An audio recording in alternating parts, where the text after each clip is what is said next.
So annoying. All right, you guys, welcome. Sorry, I don't know what the hell's going on. I don't think this is an internet issue because I've got my literally running speed tests as things are going on. I mean, I can show you guys. You can see for yourselves. It's not the internet. Um, I mean, even at 6 MB isn't great upload speed, but it's still considered fast internet. Very fast internet. So I'm not 100% sure what's happening. I'm not sure why we're dropping frames the way we're dropping frames. Um, yeah, I don't know if this is a YouTube thing. I have a feeling this is a YouTube thing that we're running into problems with here right now. Man, these fucking believers, man. Seriously. It's...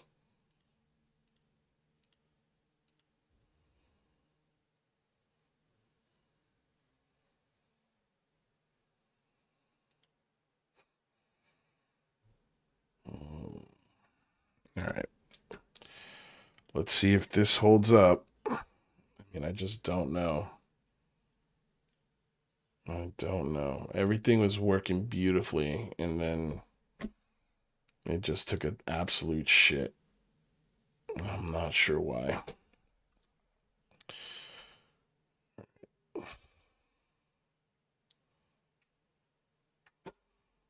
No, it's not my PC, guys. This isn't a PC issue. Um, yeah, because we had this issue last week, but we've live streamed since then with no issues whatsoever until today. And we've done more than a few dozen shows with the exact same settings and everything as it is right now. So all I can do is apologize. I think these guys are just hitting me with bogus copyright strikes. I think that's what's happening. It doesn't make any sense. Okay. Let's see if we can get back to this. Thank you, Hurdy Gurdy Healeds, for following. I appreciate it. Oh, man. So annoying. So look, if this doesn't work, what I'm going to do is recommend you guys, if I have to restart the stream again, I'm going to only restart it on Twitter and on Twitch. So let me give you guys the Twitch stream here that I'm opening up. So go follow me on Twitch, you guys, because Twitch they don't do shit like this. And that's why I have a Twitch account. So let me put that in the chat here for you guys. So if you guys want to go sub over there, please do. That way, if this goes down again, we're only going to be basically broadcasting the Twitch and Twitter, because I have a feeling that these guys are spamming YouTube. It's just my guess. Yeah,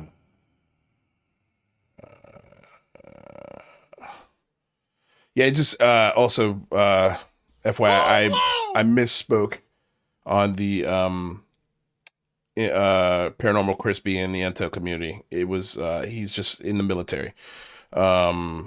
He's in Air Force, so gotta correct that. I just wanted to do that real quick. Everybody who's gonna follow me on Twitch, thanks guys. I appreciate it. Okay, let me go ahead and pull up again this new chat so I can see what you guys are saying. Ay, man. What a nightmare. What a nightmare.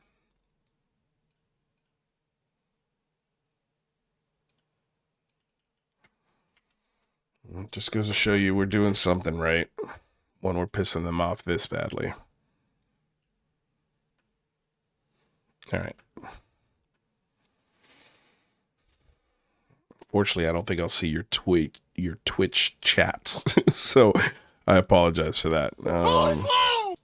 Let's see here. Chat box. Let me see if I can bring that chat box up. Yeah, if you guys want to throw a chat in the Twitch stream, maybe it will come up here on the side, but I'm not 100% sure. I haven't messed with it in a while. All right, let's try and go back to this from question from Paranormal Chris. Hey, Jason. So we talked earlier. So you're in signals intelligence. So what I would like to do, if that's okay, is build a timeline. Right. I know you had a long career in the Air Force. Again, thank you for your service. I appreciate it. From one airman to another. So from there, can you kind of give us a timeline? Because it seems like I think you said you got out in 2000. What was it? 2007. And so that's ironically when I got out. So from there, where did you kind of go? Because obviously you probably stayed in the intel community. And did you come across UAPTF and became a I guess employee or whatever you want to call it? How did that happen? Did they seek you out? Did you apply to them? How did that work? In 2021, well, let's straighten out the timeline. So went through, retired in 2007, as I said. Then I became a contractor, DoD contractor, pretty much through and through, where I was doing all kinds of different things, from software testing to intelligence, subject matter expert. Gosh, what else have I done? I helped DHS do some of their accreditation for some of the federal systems, or the Stennis Space Center, and worked for AFCENT during the Afghan era of things. Just various things where I was just using my skill sets the best I could. When I got involved in the task force, I ended up in working as an instructor down in Florida. And at that point in 2021, it was kind of the task force was still building up the academia. The way that the forum is generated is that you can you have to, number one, be in the intel community, which I was. Even as an instructor, I'm still considered, part of the IC because I'm teaching IC people. That's one of the criteria you have to have. And then on top of that, you just have to be able to contribute something. And I guess what I was able to contribute was my background and the knowledge of some of the Black World programs that we have, so that the task force was not wasting time on frivolous matters that, hey, this is one of ours. We don't have to worry about that. Let's move on to something else that's more conducive to the limited resources we have. So that's kind of where I got introduced to that. And that was in 2021 when I came across the forum and then became part of the forum. Was 2021. Awesome. Chris, if you have a follow-up, go ahead, and then we'll get to Courtney right after that. Yeah, just give me real quick. So Jason, you mentioned cadre and instructor. I'm assuming you said instructor to intel. Would that be instructor to military intelligence, or would that be just like within the government agencies? Well, to joint cyberspace planners, that's who I was instructing, who are also part of the intel community, where you have to teach people how to take useful intelligence, create a proper plan, and execute it. That's kind of what I was doing, is mentoring people. I'd be going to all the combatant commands and teaching each of them. And that's what I did for about 10, 15 years.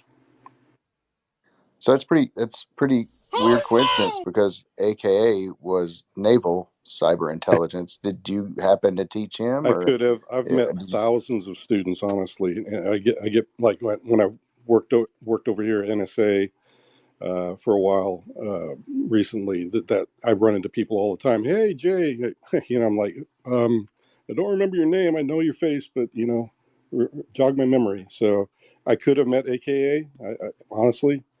So Yeah, I'd have to look at his face. I'm better with faces than I am names. Thanks, Jason. So we're gonna go ahead. I want to give Courtney. Sorry guys, I was like half paying attention. I'm going through messages here. I'm making sure the fucking internet's holding together. Which it seems to be fine. Like, you guys see me running speed tests and stuff is going on. So that was Paranormal Chris. Again, I got links to all of these discussions in the description below, so go check that out. Yeah, this thing's gonna be going crazy all day. Okay, so this is where my questions start, I believe. No, excuse me. This is the part of the discussion where he discusses being part of this program, like the 20 and back. So just to give you a quick refresher on what 20 and back is, and I also got to just pull up this bookmark that I have here of Corey Goode, the creator. I'll just read this. Corey Goode, the creator of the 20-year and back story, admitting in court that he made it all up because it was, quote, helping people. Yes, it was helping him and David Wilcox make a lot of money until they got caught. And this is a deposition of him basically admitting that his entire story of the 20 and back. So just if you don't know, 20 and back essentially is an alleged program by the United States government where they kidnap children, they put them on a spaceship, send them to Mars, train them to fight aliens for 20 years. They fight aliens for 20 years. Then the United States government takes them back, reverses their age 20 years or goes back in time 20 years. So 20 and then comes back in time to where they took him so then he could lead a normal life. They just basically place him right, which makes no fucking sense whatsoever because you're taking him out of the time loop or timeline, taking him to Mars for 20 years. So if it's 1960, that means by 1980, he's been there. Then he comes back to 1960. And so then what happens between 60 and 80 if he's supposed to be there? It's so stupid. So anyway, he comes back and, through hypnotic regression and all of this bullshit, they figure out, I'm a 20 and back soldier. They are super soldiers, right?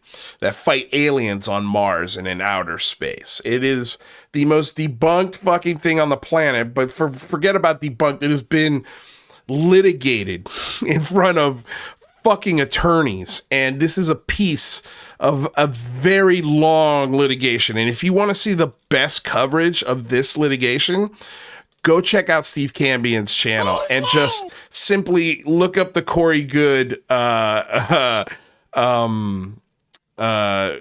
deposition. And it is, I believe, if I'm not mistaken, the whole deposition is like 10 to 15 hours worth of just Corey Goode, getting asked questions, and Stephen Cambion went through all of it. All of it. And it's amazing work. So go check that out. Arden, if you have the links for Cambion's episode where he breaks this down, please include it in the chat because I'd love to share that episode or those series of episodes. It is really good. And if you can't find them, no worries. Just please include his channel link in the chat if you can. Listen to what Corey Goode says when attorneys ask him about the validity of his 20 and back story. Can produce all sorts of people and information to where they claim that my information has changed their life in a good way. Even though the information is false, it's having beneficial results with people that read it. Well, I mean, people believe things that are false all the time. But answer my question, even though the information is false, people are having beneficial reactions by reading it, correct? Even though some of the information is a creation, people are getting benefit from it. It can produce all sorts of people and information to where they claim that my information has... So because people have claimed his information has helped them, therefore, yeah, the information's good. No. That's not how the real world works, asshole. The information you're giving them is fake. It's a fraud. It's a lie. Change their life in a good way. Even though the information is false, it's having beneficial results with people that read it. Well, I mean, people believe things that are false all the time. People believe things that are false all the time. And let me tell you, this is the fucking same attitude that Elizondo, Cahill, Fravor, Dietrich, Gary Nolan, Ross Coulthart, Bryce Zabel. This is the way all of these assholes think, especially when they get to that crossroads that I always talk about. Every researcher, every person in this hobby comes to a crossroads where they realize or they understand pretty much what's happening. And they've got a pretty good grasp, and they've done enough research, and they've talked to enough people, they've experienced enough of these people, to where they come to this crossroads either where they see it's bullshit, but they've got two paths to take. Either go with, okay, I'm going to express my opinion, my real opinion, and say this is bullshit, and then just look at what's happened to me and my channel over the last 3 years, and then they either choose that path, which is pure fucking misery, or choose the path of least resistance, which is, well, if it's helping them, if they're getting entertainment out of it, if they're happier because of it, what's the fucking harm? What's the harm if I sell a course? What's the harm if I allow secret access or write books based off of fucking lies? Every single researcher comes to this point. And I think it's very obvious who those people are. And it's the ones that haven't been like, this is bullshit. It's the ones that are not frustrated with this topic. You know, it's the discussion that Richard Dolan and Kurt Jaimungal had, which is funny because I hit up Kurt showing him the screenshot of their brand new, you know, I discussed classes that Danny Sheehan was offering through his Noetic Institute of Sciences. And we went through those classes. And over the last week, there was a new PhD added to this thing. And it's a $15,000 PhD course. It's a fucking certificate. It's not a real PhD. Let's be clear, because it's not an accredited university. You can't open a business with this fucking PhD. Well, you can, but it would be a fraudulent business. But if you're okay with that, then go for it. Spend the $15,000, get your fake fucking degree from Danny Sheehan and Richard Dolan. That's why Richard Dolan hasn't hit the frustration wall, because Richard Dolan believes and doesn't believe all of the bullshit that he sells. His wife is a full-blown Scientologist. That matters. That matters. You can't have a wife that's a full-blown Scientologist and you not be involved in the church at all. Those two things don't exist. And yeah, when you're getting $15,000 to give out a fucking fake PhD, yeah, it makes sense. It makes sense that you haven't reached that frustration wall. And Kurt just doesn't understand that, because he doesn't understand the history and the bullshit and the fake superpowers that Richard Dolan has sold over the last 20 years.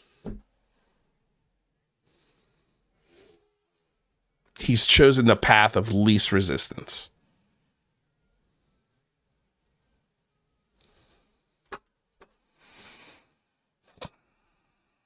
Let me see. I'm pretty sure I have that bookmark as well. So many bookmarks, man. So many fucking things. If I don't have it bookmarked, I know Shane has it somewhere. Good old UFO Shane. This is the thing that he got super pissed off about this weekend, was this was this $15,000 PhD that these dickheads were offering. Yeah, here it is right here. You know, and so, yeah, why is Danny Sheehan selling a PhD in ufology? Links, man, I gotta find the actual fucking, because I don't want to use those dickheads thing. Okay, here we go.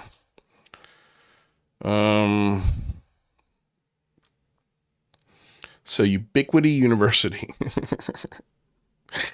Good old Ubiquity University. You know, the one, yeah. So here we go. So you got an MA degree in ET studies, and then you get your doctorate philosophy, a PhD in ET studies. And that's $15,000 for that one, for your PhD, if you want to become a doctor. Like, can you imagine? I honestly, if you're a fucking scam artist, it's almost worth $15,000, so people have to call you doctor. And then a PhD like this is then used by people, by believers. Oh, well, he's a PhD. He's a doctor. He's got to be credible. Any asshole can take this PhD. Any dickhead. There is no prerequisites to get this shit. This is fucking stupid. $5,000 first installment before enrolling in a creative journey course. Second installment, another $5,000 before taking Chartres Academy and Great Book course. And then the third installment for another 5 G's or 15 G's before choosing major advisor and submitting dissertation. Yeah, submit a dissertation. Wow. Hey, you can save up to $750 if you pay in full. So if you throw that $15,000 right now, it'll only be $14,250. Yay. And then we've got our MA and PhD degree. Enrollment in MPI, you use certificate coursework, creative journey to dissertate. It's a fucking certificate. It's a certificate, dickheads. A certificate for $16,600. And core faculty. Here's your faculty. Daniel Sheehan. This is going to be your fucking professor of bullshit. Mr. Danny Sheehan. And oh, look who we got here. Mr. Richard Dick Dolan. Good old Dick Dolan. For over 20 years, Dick Dolan has been one of the best-known UFO researchers in the world. He is the author of the several groundbreaking books in the field. There is no field. There is no field. So let's change that. Several groundbreaking books in the hobby, opening up fresh insight into ways of understanding this perplexing subject. His massive 2-volume history, UFOs in the National Security State, has permanently altered the understanding of the history of UFOs and the government cover-up. He is a co-author of the classic book After Disclosure, which opened up an entire conversation of how UFO disclosure could actually take place. Yeah, he's the first guy to ever think of that. Like, oh my God. He opened up that conversation. Thank you, Dick Dolan. Thank you for opening that up. And God knows where we'd be without you. All he's done is write books. You figure if this asshole's going to give you a doctorate, he'd be a fucking doctorate himself.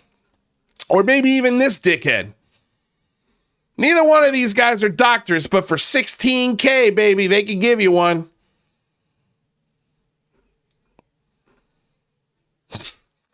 His book, UFOs for the 21st Century Mind, remains the best single volume to discuss the full range of UFO subject in all its complexity. It shouldn't be complex, man. The truth isn't complex. Bullshit is complex. His most recent book, another fucking book. This is his fucking resume. Books written about leprechauns, Loch Ness Monster, and Santa Claus. That's his fuck. This is the guy who's going to give you a fucking doctorate? His most recent book, The Alien Agendas. Oh, so yeah, he now knows the agendas of the aliens. Is another unique contribution to the subject. The hobby, being one of the few attempts to analyze the beings behind the UFO phenomenon by explaining the long history of our encounters with them. Oh, boy. Oh, boy, oh, boy. Who else is in this bullshit? All right, let's see here. New Paradigm Institute. Yep. Ubiquity graduate degree. The Ubiquity graduate program combines the U.S. and European designs of graduate programs with a blend of taught learning with research and writing. The thesis or dissertation must demonstrate excellence at every level. I bet you I would love to read the fucking dissertations that demonstrate excellence at every level. Oh, fuck, please make these dissertations public, because I bet they are the dumbest, like, literally, I bet you I can write a dissertation for this program that would fucking blow their minds, man. It must show awareness of the history of the literature. Check. In particular area, demonstrate careful analysis and understanding of the field in question, the hobby in question. Check. And most importantly, show your insight, how your insight can be applied to the real world. Oh, fucking check on that one. That's a big check on that one. The dissertation must be scholarly and utilize extensive bibliographical data and footnotes. It should, in other words, be an impeccable work of research. How do you do that on a subject that has no facts and no evidence? Can I turn in a dissertation paper about the funny symbols you wrote on my show that you claim to have seen in some dark room underneath a Washington building? Can I write a dissertation on that bullshit? The symbols you wrote down on the back of a manila pad that you didn't keep. You didn't bother to fucking keep it. So weird. How did you lose track of that fucking thing? I don't know. Must be all that impeccable research that you're so used to doing. No, I'm not going to watch that bullshit. Okay, so anyway, so that's that.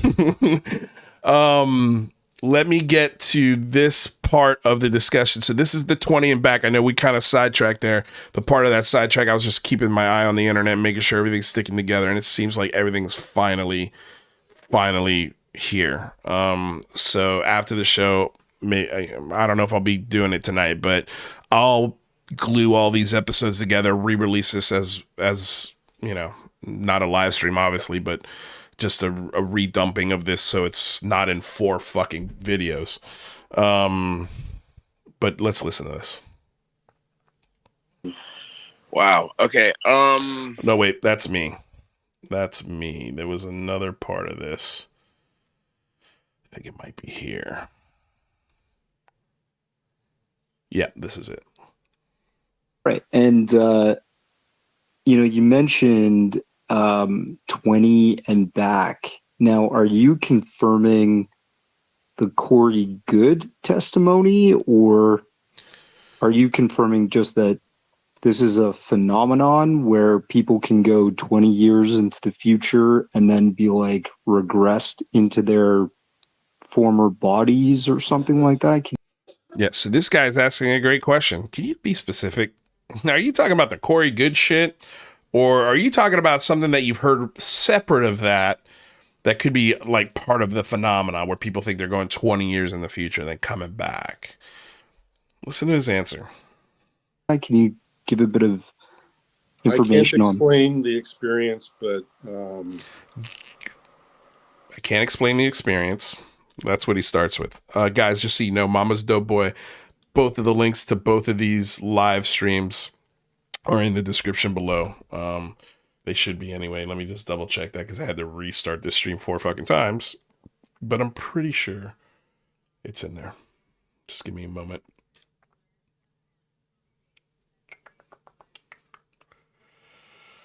Oh, yeah.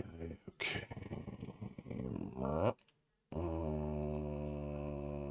Yep, it's in there. So it's the Logan Black recording, and this is the link for Spaced Out Radio that we have here. So both of those channels recorded this. The Full Stack Logan one has some static and parts that you can't hear, so I filled in those parts with the Spaced Out Radio version of it. So thankfully, both of these shows recorded. I'm not a big fan of Spaced Out Radio anymore. I've talked to Mr. Rob G. I warned him about going on this show, so it's funny to see he's kind of pulling a Leah Prime and ignored my advice and is on this stupid fucking show anyway. But yeah, this is just, man, so many. One of the biggest cowards in ufology is Dave Scott. He will not tell you the truth of the shit that's happened to him. He will not do it. And he won't do it. He won't talk about it. He didn't make a big deal about it because he doesn't want to lose the audience that he does have. And this weekend seat has been rotated by so many people that have just grown sick of his shit and they move on to do other stuff. But he gets these people to host weekend shows for free. 2, 3, 4 hour streams for free for his fucking channel. Like, it's fucking insane. It was similar to what he calls 20 and back. What I was introduced into, that we didn't call it 20 and back. But what I was introduced to, we didn't call it 20 back. Oh, okay. So what did you guys call it? It was definitely something that I had to pay penance for getting out of the program. Okay, interesting. I'm not quite sure how to wrap that around my head, but well, I don't either, to tell you the truth. It was a very strange I bet experience. You don't. It was a very strange experience. So he's claiming to have been part of a program like this. The UFO whistleblower who bypassed mainstream media, bypassed the Aero office, and we'll get to that, bypassed any legitimate way of releasing this whistleblowing. What does he do? He shows up randomly in a space on a Friday or Saturday night, I think, and does a James Fox movie. Let me tell you, whatever credibility James Fox had should be gone for you. He lost any hope of credibility with me a long time ago, especially when he couldn't get Senator Schumer's name right. A lot of people think he's very genuine in his endeavors to make films. I don't believe that. In my opinion, I think he hit that wall. He's come to those crossroads and he's taken the easy way out. Because if this asshole is in his documentary as some sort of whistleblower, and in less than 24 hours, the internet has murderboarded this guy to a point where it is 100% crystal clear, as far as I'm concerned, that this guy is full of shit, completely delusional, or a little bit of both.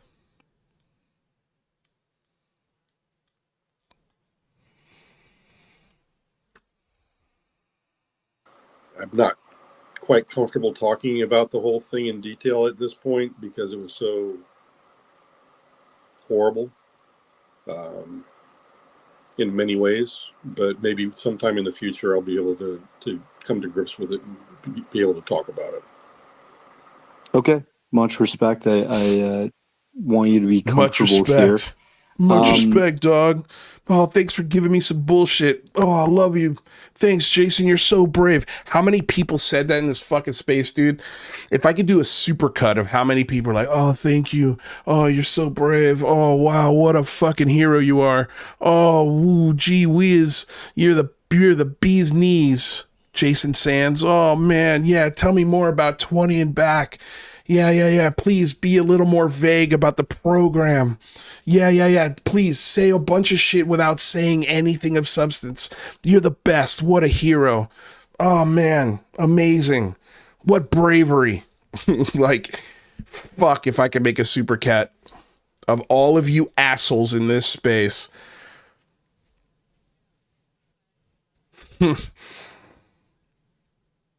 On your knees, slurping this up. It's incredible. And then looking up and going, can I have some more? Like, it's fucking incredible. It's incredible.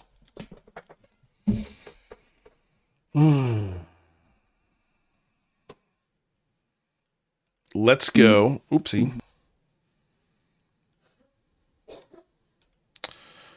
Let's go to this our next clip. question. And this is the clips where I got in here and asked some questions. And personally, out of all the questions that I heard, I thought these were pretty fucking good. So let's listen to his responses to some of my questions. I've got a couple questions, if that's okay, Jason. The first is, I noticed that I was going through your Twitter account. It seems like you're new to Twitter, but I did notice that the two people you follow, the first is James Cameron, and the second is Representative Eric Burleson. James Fox. Or James Fox, excuse me. Thank you for the correction. The second is Rep. Eric Burleson. Curious to know, did you meet with Eric Burleson? No, I have not.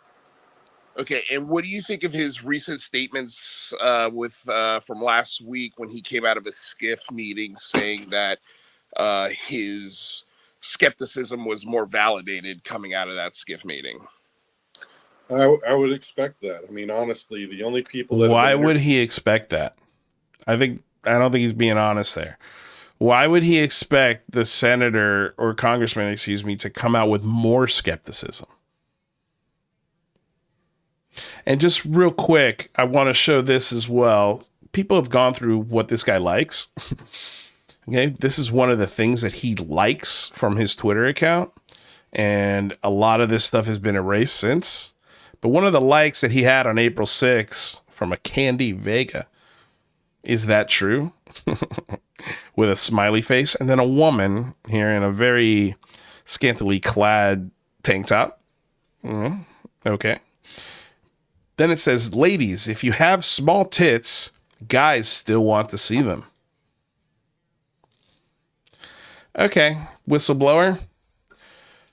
Well, honorable whistleblower. Okay, here's another cute one. This one is a tweet that he liked by Representative Marjorie Taylor Greene. Pretty sure. Yep, Taylor Greene. Hands down one of the, if not the most conspiracy-laden lawmaker on the Hill. And the fucking dumbest Republican lawmaker on the Hill. I mean, fucking stupid.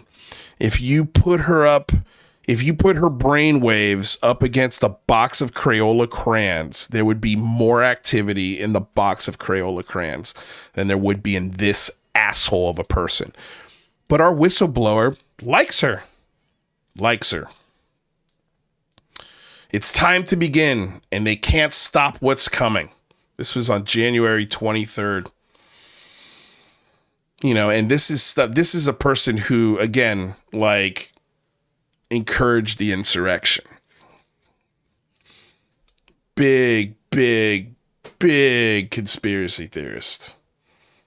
One of the fucking worst people on the Hill. I mean, disgusting. And if you want to see just how fucking gross and awful she is, go look at her audition for American Idol. If you've never seen that one. Oh boy. You want to see a fucking show? Go watch that. That gives you a little taste of the real Marjorie Taylor, whatever the fuck her name is. So this is our whistleblower. These are the things that he likes. He thinks is great. Interfacing out of Arrow and the Pentagon are those people that are probably part of the program, and why would they change their story? I mean, we need a third party investigating this, and so whoever's telling and reporting on all of this to Congress could, be just continuing the cover-up story or the cover plan for the program, and they might just be towing the line. Okay. I am curious to know, do you think that the people in this conversation in this room right now, there's almost 1,000 people listening right now. Oh, you got to be kidding. No, I'm not. Yeah, no, there's almost 1,000 people listening. And we're being broadcast on Space Out Radio right now as well. Now listen to this question. My question here is, speaking of third-party investigators, I think you have a group of some of the finest investigators on the planet. So why can't you, or if you can, when will you reveal the program that you were a part of that confirms the existence of NHI or reverse engineered programs? When will that be public so these group of researchers can begin to FOIA the programs that are being hidden from the American taxpayer in the world? Now, the reason why I asked this question is because earlier in this discussion, he was talking about how the American people have a right to this information and that he felt compelled to come forward and whistleblow. Okay, fine. But I want to hear the whistle. What are you whistleblowing?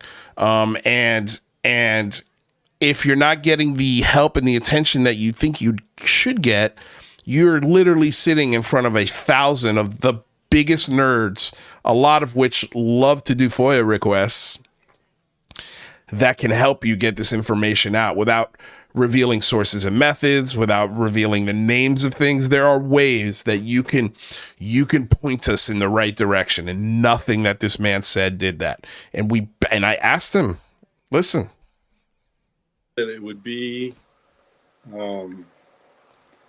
when something I would love to have happen occurs, and that is when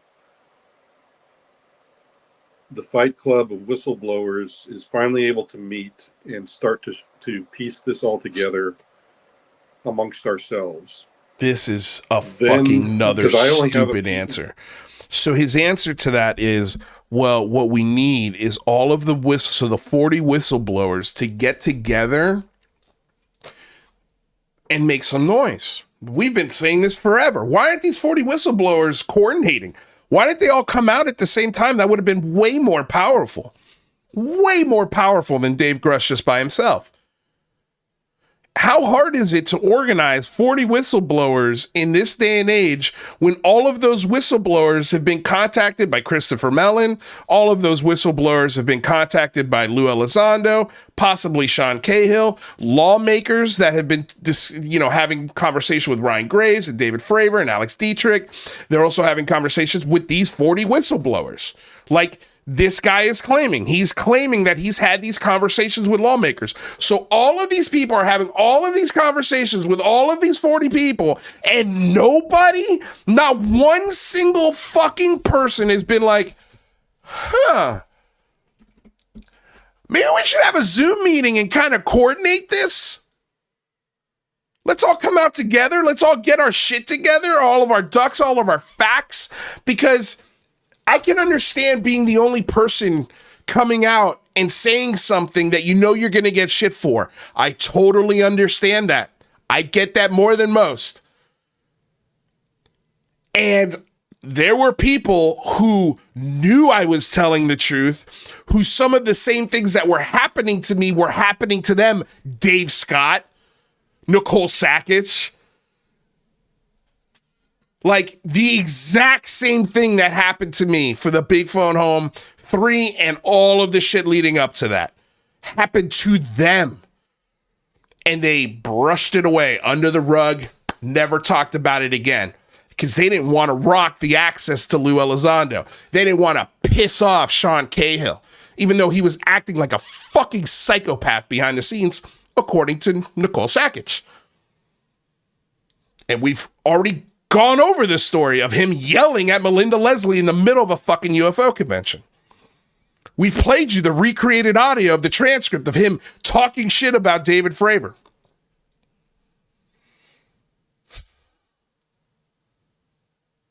This is just stupid. The puzzle. I'm sure the other whistleblowers have other pieces that I have no idea about. I'm sure that David Grush has a better handle on a lot of what they have to say than I do, because he was talking to people that are probably... David Grush interviewed all 40 of these guys. The fucking great intelligence mastermind that David Grush is. He didn't decide to get all these people in the same fucking room. All 40 of these people coming out at the same time, there's safety in numbers. There's safety in numbers. So if, let's say, just for pure fantasy, let's just say for a second that Jason Sands is telling the truth.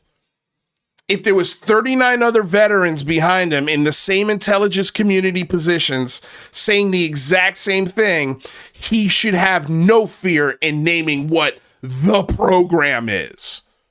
Because he'd have 40 other guys with similar stories that have names to similar programs and release this information at the same time. They can't arrest all of you. And if they did, holy fuck, that would be a massive human interest story. 40 UFO whistleblowers all got arrested for the federal government by revealing classified information about alien visitations. That shouldn't be an arrestable offense. These guys should be fucking heroes.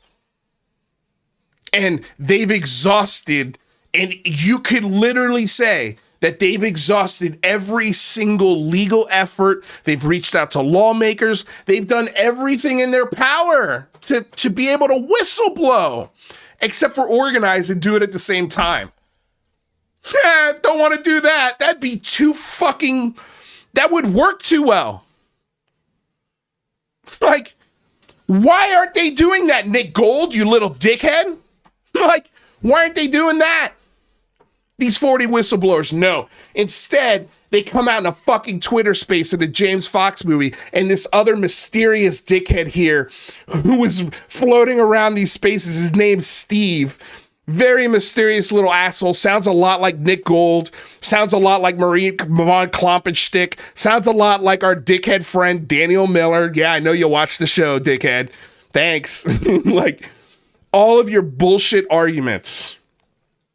You guys all sound the exact fucking same.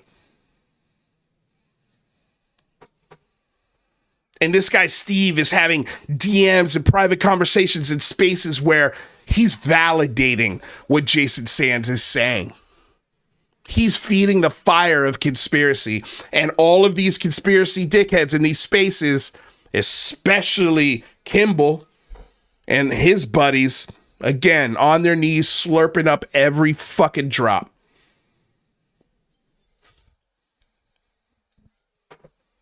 Fucking suckers. Part of other parts of the program that I was not. And well, can you clarify? Can you clarify for me exactly what you're whistleblowing then? Yeah, I'm whistleblowing on the fact of what I've told everybody here tonight, and the fact that we're not alone. I know that for a fact. I wish everybody did. That should be... How does he know that for a fact? No facts have been whistleblowed yet for us to know those are facts. You're just telling stories. That is unclassified currently and should be made more publicly known, that there is good reason for the program to maintain the national security and what it's working on. However, there needs to be more transparency in a classified environment where the committee members and Congress is more aware than they currently are, so that everybody has a good comfort level. And I think that will get some of the heat off of the program people, and it will help in the long run, just if they're just more forthcoming, even in a classified environment. And I think that... I'm sorry to cut you off. Go ahead. But when it comes to the FOIA requests, I guess ultimately, you know, there probably is some stuff that I know that I could FOIA, but or we can help you FOIA it again. Like you've got, like he's got to go through his attorneys to see what he can FOIA. Why? And again, no, you don't. You got a room of 1,000 people, of which a large percent, not large, but enough of a percentage know how to do FOIA requests. And you know, John Greenwald and people like Stephen Greenstreet were listening to this, the FOIA kings. Jeremy McGowan is another one. Chris, Paranormal Chris is a great FOIA inquirer. You know, not as good as those other guys, but he does his fair share. But more importantly, is when these FOIAs come in, he's one of these great people that can help you decipher what all of this military jargon is. Jeremy's really good with that. Chris is really good with that. And that shit is valuable.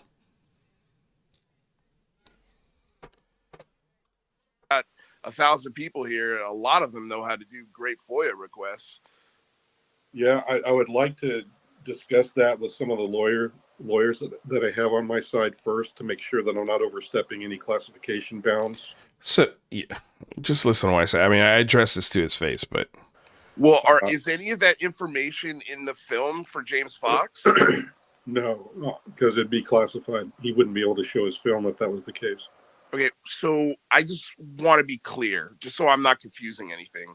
What you're whistleblowing is your personal belief, not any knowledge or direct access or firsthand hands-on experiences with any of these programs, government programs, reverse engineering, legacy programs. No, he's saying he's a firsthand. This is what happens in these spaces too. I didn't ask you.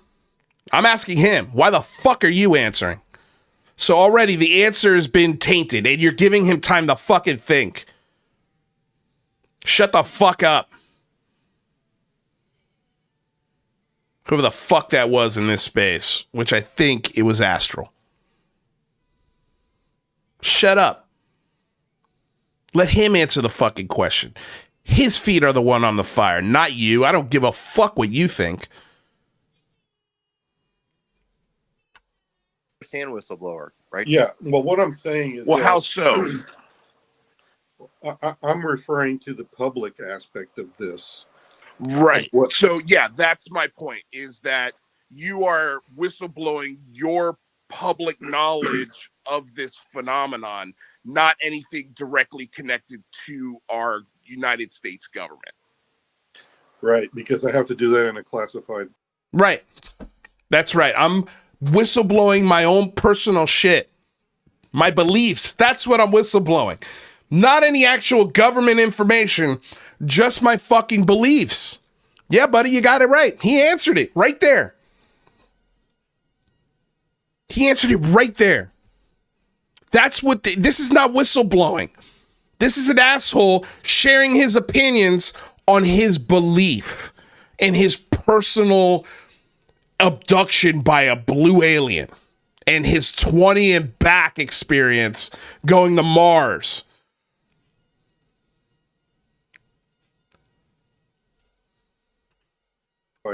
Skiff. And you've spoken to many senators already, correct? And lawmakers. Oh, yeah. You've spoken to Arrow, too. Yeah, I've spoken. Again, not talking to you. Congress, and I've spoken to Arrow. I've spoken to the ICIG about all of this. But you can feel it. You can feel that, honestly, from the hosts. They're like, I don't like these fucking questions. I'm going to answer them for him. Stop asking these hard questions. You're being rude to our fucking liar over here. Stop being rude to the guy lying, please. Again, put the gun a little higher and just put your finger on the trigger, please. Stupid assholes. If any one of... And I was dealing with that shit all weekend. Stuff like that. Where people would answer for other people, or even worse, they just mute you or cut you off. And that's what happens when I get in here for the second time. We'll get to it. Those organizations were to ask me today, what can you offer? I would say, dude, not only did I hand you everything on a silver platter, names, places, everything you wanted to freaking know, but I'm sure the other whistleblowers filled in a lot of gaps for you too. What's the problem? And that's why I think it's kind of abhorrent for the state of what has been reported to Congress, and what Congress is sometimes saying is that it seems like somebody's not able to come up with a good way to present what they have in their possession, because they have been literally given everything on a silver platter. They just haven't revealed all of it because it's classified. And I think that's not quite doing justice by what these whistleblowers have done. I agree. And that's why they cut me off the first time. Thanks for the questions, Lou. Let's move on to the next one. You're beyond your 3 questions there. We'll come back around though, Lou. I'll be on my 3 questions. Okay, I get that. That's fair. And he said he'll come back to me, and then he dropped me down. So that's the way you do that. I understand that part. Like, I truly do. If that's the way you do it, again, there's 1,000 people in this space. Like, I was lucky to get in there and get my questions. And for that, I'm appreciative. And the way that I was dropped down the first time, no issues with, hey, come back let's see if we can get you in here in about another 20 minutes once we cycle through all these other questions. And that's what I did. It took me another hour and I think 20 minutes to get up there again and ask more questions. Yeah, it was a while. I mean, look at the timeline. Here we're at 2 hours and 43 minutes of the show, and over here we're 4 hours.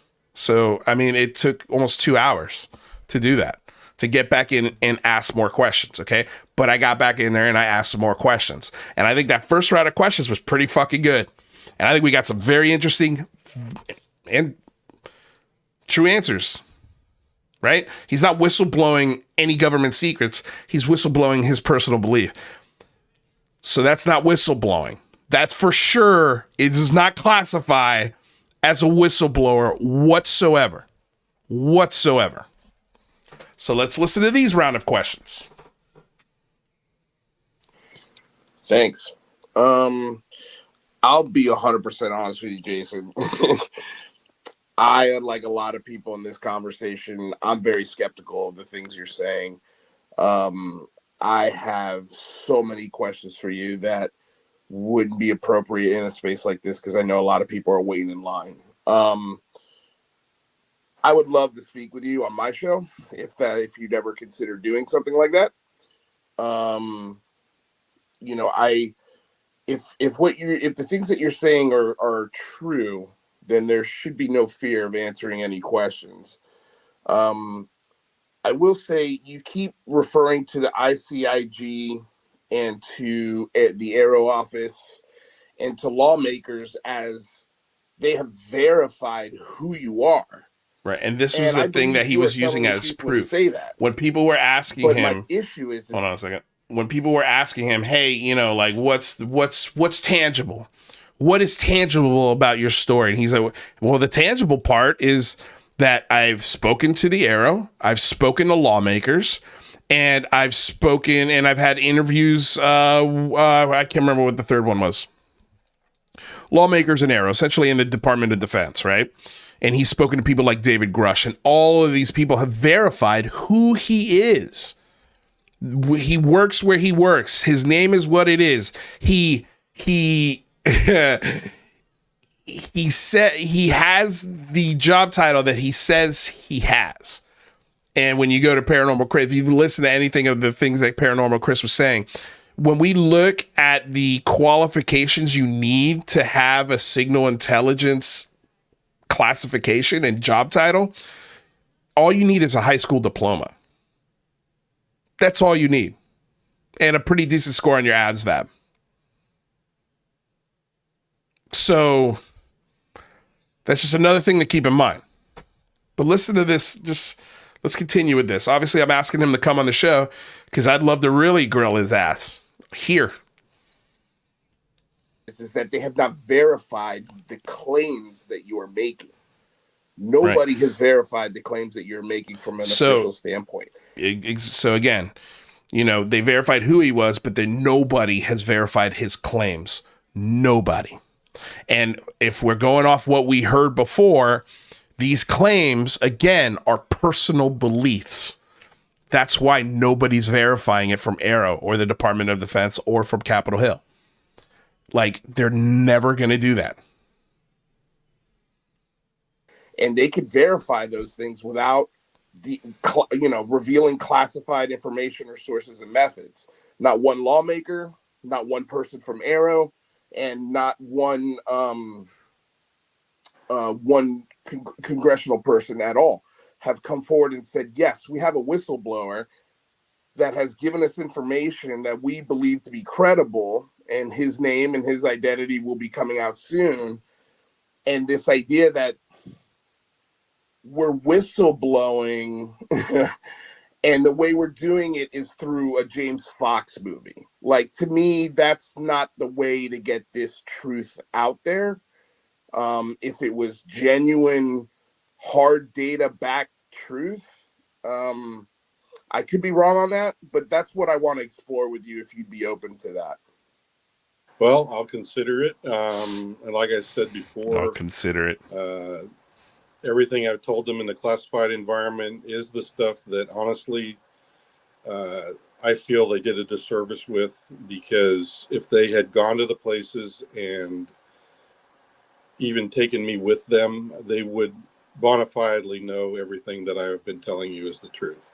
If that's the case, Jason, I just don't understand why you don't tell everyone right now where those places are. If you're not getting the help you think you deserve, and that's been mandated by Congress, and that was written by Christopher Mellon and the people that you trust, I don't understand. Like, a James Fox movie is not going to help bring that truth forward.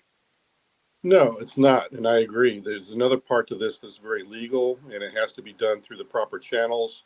And right now, those locations and those people's names are classified. It's just as bad as like giving up a CIA agent's names list.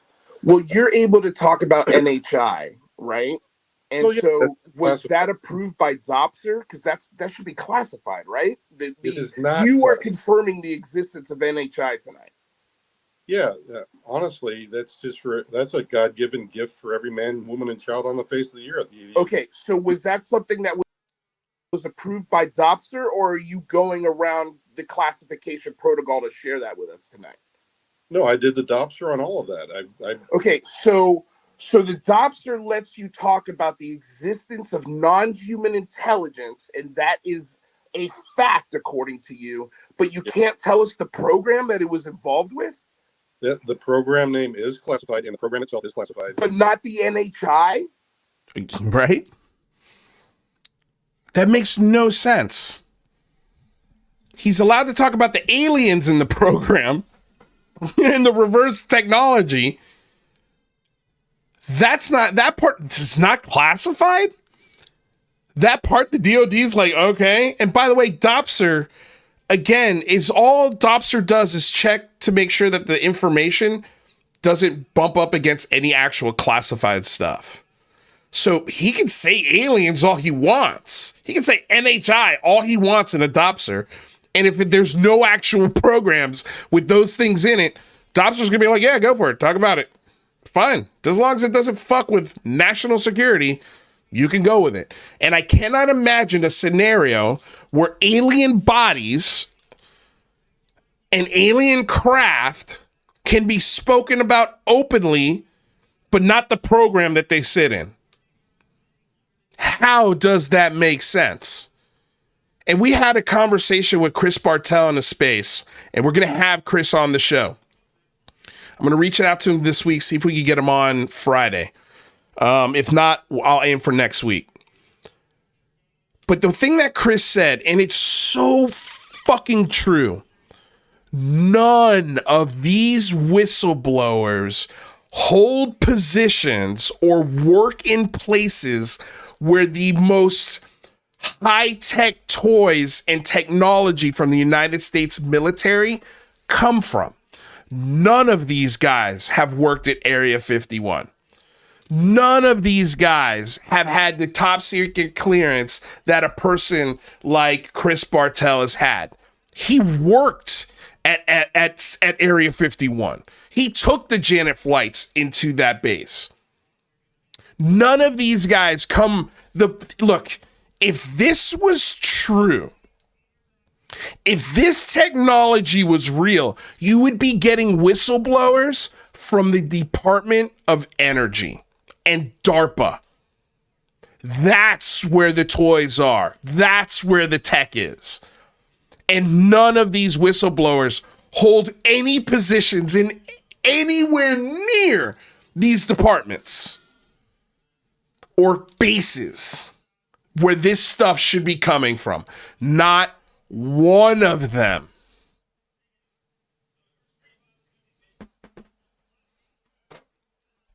Yeah, not the NHI. How does that make sense? I addressed that earlier. If you were in earlier, you would have heard me say, because the NHI are not part of our government. They don't care. Listen to this. What our classification is. They don't care what our government says. If they don't care about the classification, if they don't care what our government says, then why do they care about what the name of the program is? That's where the aliens stop? I don't understand. None of that makes fucking sense, Jason Sands. The aliens don't need our permission to know about them? Yeah, no shit, Dick Tracy. Like, no shit.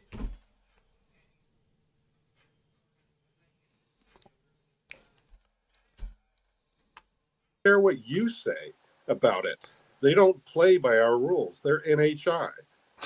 If they didn't play by our rules and they're NHI, then why don't they fucking show themselves? If they're such rule breakers, if they're such bad boys of cosmology, why don't they fucking show themselves in a big, undeniable way if they don't care? Where are they?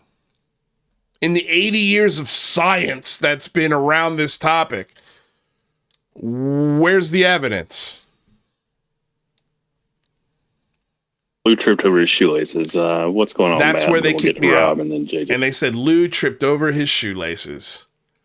They just kicked me out because his answer was, oh, well, the aliens don't follow our rules. That's why I'm allowed to talk about it.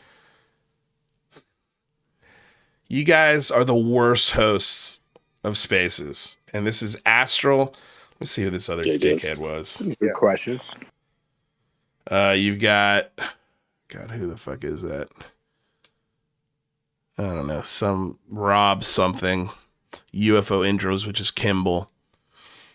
So, again, if you see any Spaces hosted by these assholes, run. Just go the other way.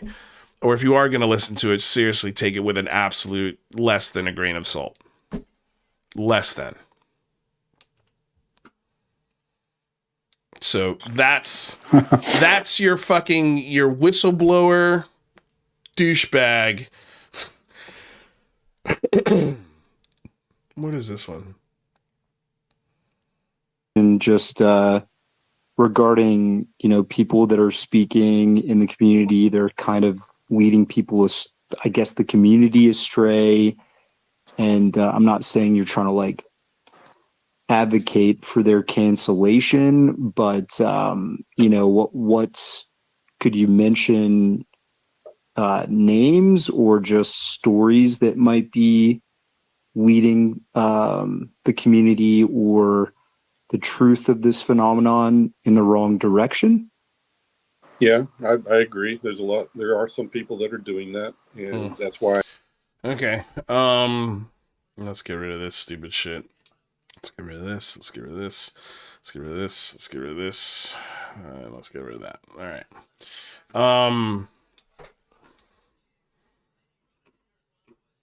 Let's take a look at some other things here about Jason Sands. Okay, so I'm on UFO Shane's thing. Okay, so a couple other things here to go for. Oh, by the way, I want to share this as well. This is if you guys want to learn everything there is to possibly know about the 20 and back cult and bullshit. I'm going to include this link in the chat right now, in the live chat. I'll include it in the link after the show.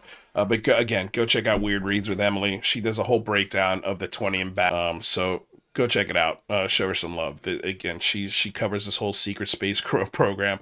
You know, David Wilcock and this Corey Good dickhead and the lizard people, all of it. Like, just go watch it if you want to learn about 20 and back and what it is. Okay, so this was from 5 hours ago.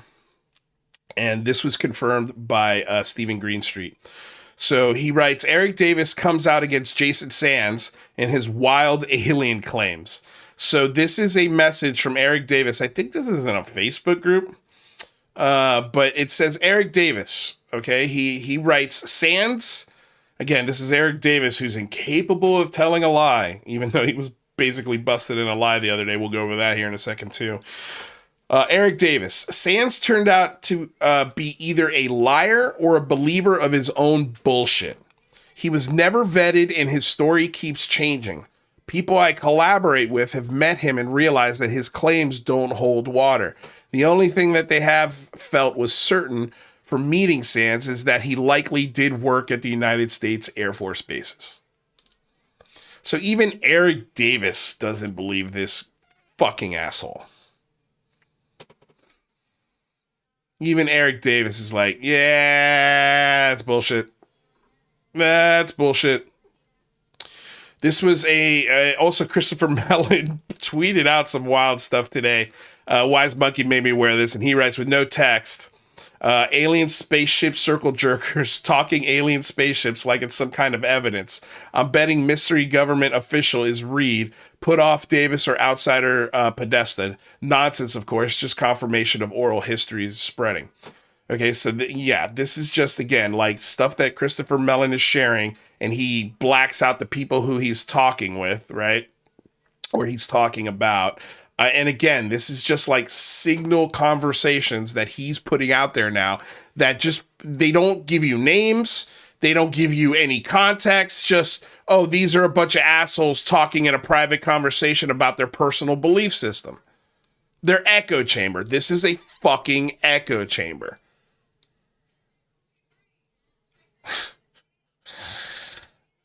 Blank and I are making huge progress getting into the CR program. He plans to meet with you at some point. The blank would be slack-jawed if he found out what we know now. What we now know. Christopher Mellon writes something that's completely blacked out. And then a senior United States official writes to him, right now, we haven't gone that far back. We're dealing with the recovered UAP that landed in Kingman, Arizona in the 1950s. Fucking stupid. We're vacuuming up info as blank gets read in. We now know the management structure and security control systems and ownership of the CR. We also, I'm assuming CR means crash retrieval. We also know who recovers landed or crashed UAPs under what authorities. We also know that a still highly classified memo by a Secretary of the United States Air Force in the 1950s is still in effect to maintain the cover-up of UAPs. We also know that the SES-2, who's the Air Force gatekeeper, name redacted here, but provided to Congress. Like, so he's allowed to say this shit with all these redactions, and I don't know what the fuck this proves. Again, we don't know who he's talking about, what they're talking about, but now we know if he's talking to an active military member, this is foilable. And if it was given to Congress, it's foilable. So I don't know if, again, I don't know, like, I don't know if this is going to come back to bite Mellon in the ass. I have a feeling it will. But it won't matter because by the time we get the FOIA request back, it'll be 2 years from now. And this won't matter anymore, you know? And that's another sort of tactic of these idiots, you know? It's just say whatever you want. Who cares? The FOIA isn't going to come in for another fucking year. Let's just ride this wave for a year. And then when it comes in, we can just ignore it, not address it. Or if we do address it, we'll just spin our own bullshit on it. We're done all the time. So here we have Alien Girl 111, and let me tell you, I am sick of your shit, Amy, or Nikki Starchild, whatever the fuck you go by these days. I used to have a lot of patience with you. I used to be just as patient as I could be with you, because it felt like for a long time you were just being genuine. You were just genuinely curious, but that has gone out the window so many times, because either you are insanely naive or you're just fucking dumb. Like really stupid. Really, really stupid. I'm going to go with the latter. Actually, I take that back. I think you do this on purpose. I think you know exactly what you're doing, because I've been told by people who've spoken to you at conferences that that's exactly what you said to them. Yeah, I know it's bullshit, but hey, man, I got a channel. And she's expressed those types of things in Skyfire News spaces, where she gets excited that she gets to talk to Keemstar. She gets so excited when somebody fucking talks to her of any sort of relevance. And she brought Keemstar on her show thinking, oh, this is going to boost my channel. People are going to love this. Nobody fucking watched, because you are one of the worst places for information about the UFO topic anywhere. Your show sucks. I've been wanting to say that for a long fucking time. But after this weekend, and after the people I see you fucking rubbing shoulders with just to get a monicum of fucking influence, or just one more subscriber, is fucking gross, Nikki. It's disgusting. You suck. And this is proof of that. The one time, look, this is just 5 hours ago, so fucking excited to talk to fucking liars. How excited she gets to talk to a liar and rub shoulders with the biggest conspiracy theorists and fucking ufology. One of them being Richie from GoofOn. I unblocked and put in our UCR Rewind, the video compilation of Richie GoofOn's best fucking moments. Misogynist, racist, piece of shit. He's threatened the life of fucking, and threatened to sexually assault Brandon Fugel's wife, which he did not take kindly to. And I have a feeling that's why maybe he shut up a little bit. Maybe he's toned down a little bit here in the last year ever since making those threats. Because I know for sure Brandon Fugel found your ass. Found where you live. Found what you do. And it wouldn't shock me if some people came knocking on the door from law enforcement based off of the fucking things you said. And I know me and Brandon Fugel disagree, but I would never say that I'm going to assault any part of his family or him. I would never fucking say that. I get frustrated with the bullshit that's being spun out of his ranch, but I don't want the guy to be harmed or his family to be harmed because of that. That's what Rich does. And, oh, surprise, surprise, who do we have here? Who do we have here, Mr. Oh, I'm so innocent. I don't help push conspiracies, Mr. Ice Cream fucking Terrestrial, whatever the fuck your handle is. The guy who I ripped his asshole apart last night in a space because he loves going on the Alien Addict, the guy who hosts insurrectionists and right-wing propaganda bullshit. You can't play innocent when you're sitting on GoofOn's show. Like, that's gone. And now you're fucking aware of it. But this panel reminds me so much of the panel that I was speaking with 2 years ago, trying to bridge a gap between people that disagree, genuinely giving my efforts. And then the very next day, all of these dickheads on this panel and some other people just took all of that goodwill and all of that effort and just shit all over it. And so when they did that, I made a response video. That video is live right now on this channel. Go to the UCR Rewind playlist. It should be in there. I'm not sure what order, but it's in there. You want to see who Goof On is? You want to see who Amy just loves to fucking hang out with and defend? Over multiple times. And I have warned Amy privately multiple times. Do not trust this guy. He's going to fucking burn you. As a matter of fact, again, either too stupid to realize or doesn't care because she knows it's good for clicks. But she did a show where he was literally insulting her to her face. And she's like, yeah, but what about this, Richie? Oh, I'm a fucking idiot, but okay. Okay, but what do you think about Roswell? The dumbest person in this discussion is Nikki Starchild / Alien Girl. The dumbest. Not the worst person. Not mean, just fucking stupid. Stupid.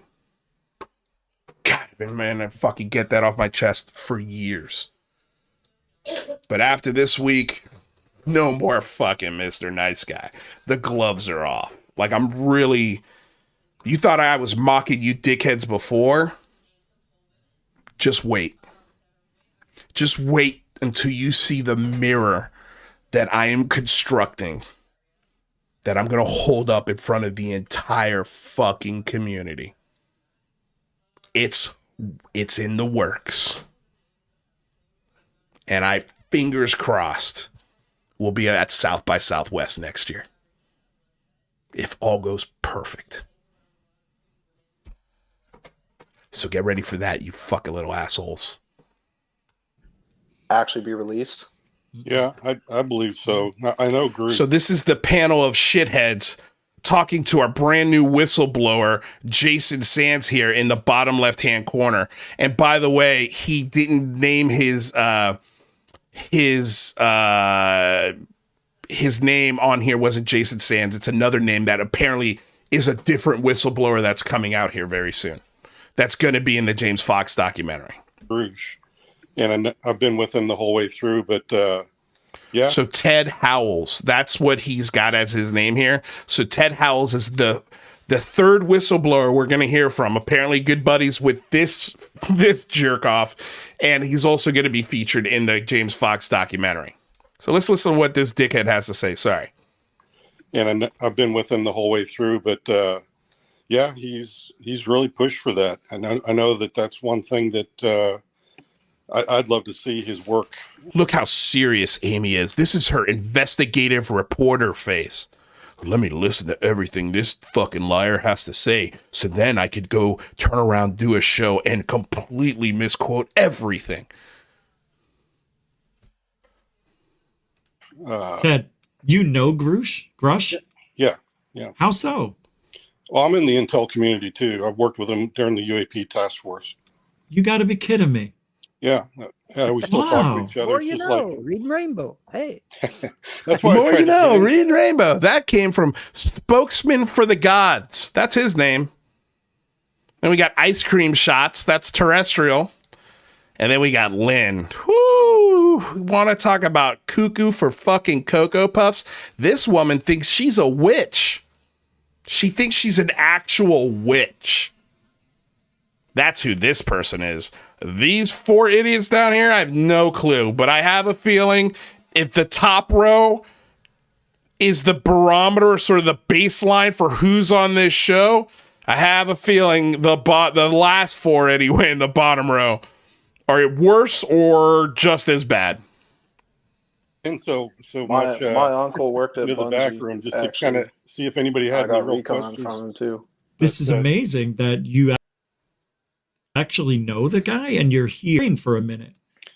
Would actually be released. Yeah, Oh, man. into the back room just to actually. kind of Amy's journal. What a little weirdo. Little fucking weirdo, man. And I know UFO Jane just did a show with her and whatever. Like, I don't care. I don't care anymore. Just the worst, man. The absolute worst, these fucking people. So this is another release from Stephen Greenstreet from today. And it says, Sean Kirkpatrick responds to David Grush's, quote, bad blood.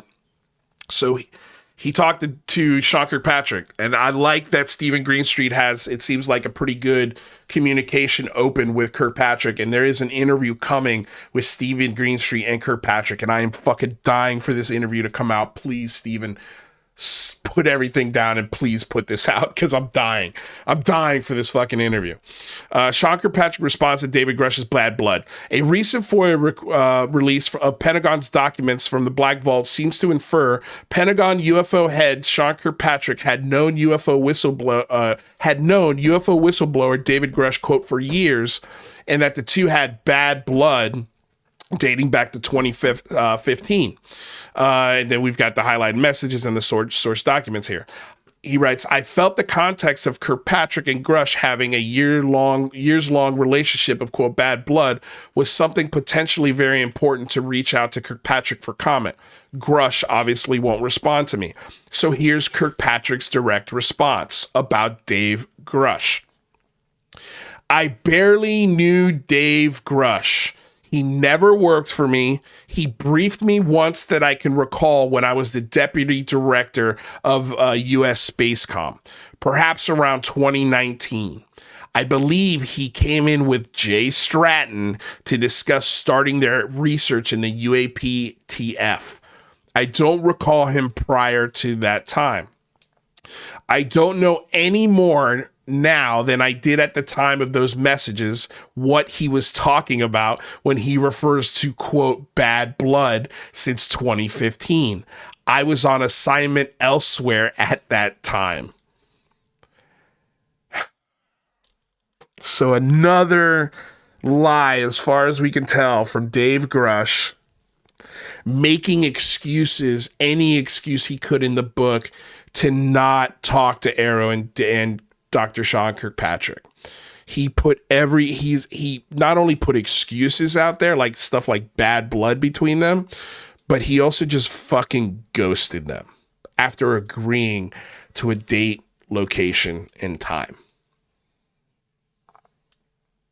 And by the way, I also went back and noticed after I did the show covering those messages that they sent him the message at 10:30 in the morning saying, hey, we've been here for a half hour. So that means that the agreed meet time was 10 o'clock in the morning. And at 10:30, they send the message, hey, where the fuck are you? He doesn't respond until almost 6 o'clock in the afternoon.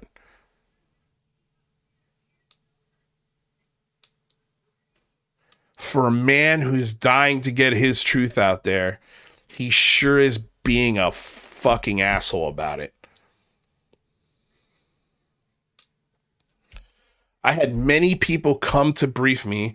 I've also have a reputation for not suffering fools. And when briefers come in ill-prepared and deliver a poorly thought through thesis, I will pick out the flaws in the argument. Perhaps he was one of those. No idea.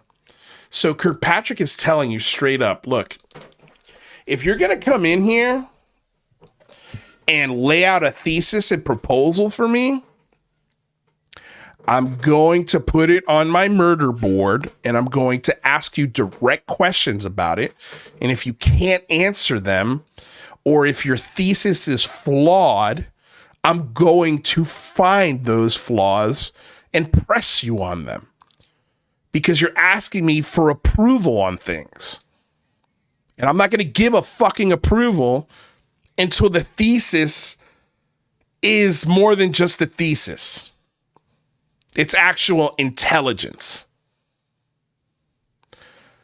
He continues to write, so I had no relationship with Grush. He never worked for me. The only thing I recall was him coming in with Stratton. I have no idea what he's referring to. And then Green Street writes, my one-on-one video interview with Sean Kirkpatrick should be out sometime over the next few weeks, working on a bunch of non-UFO stuff at the moment. Please stop the non-UFO stuff. I'm begging you, man. Please. I want to listen to this interview because it's got to be incredible. What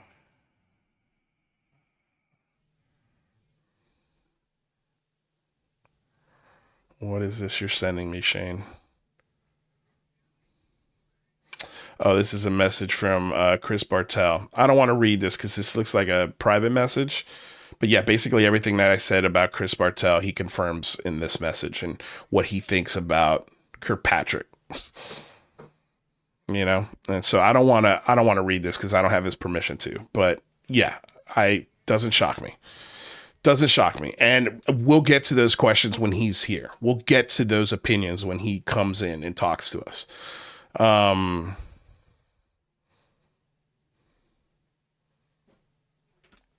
Okay, so there's that.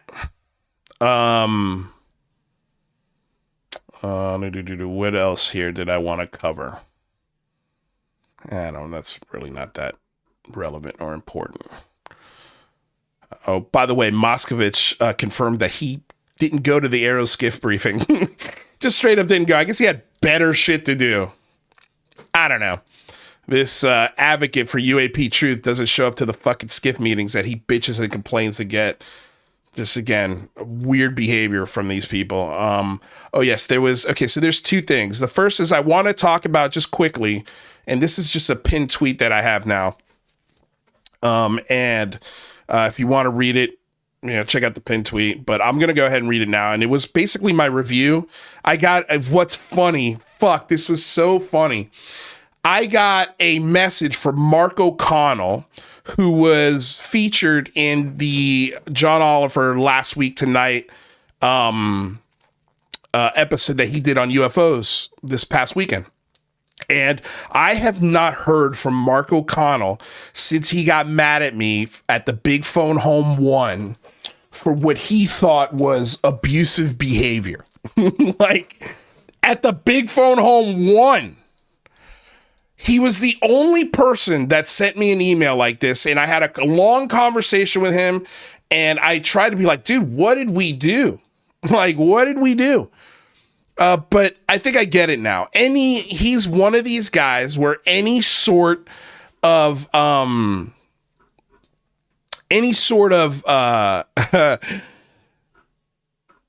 critique of this stuff, I guess he just fucking hates.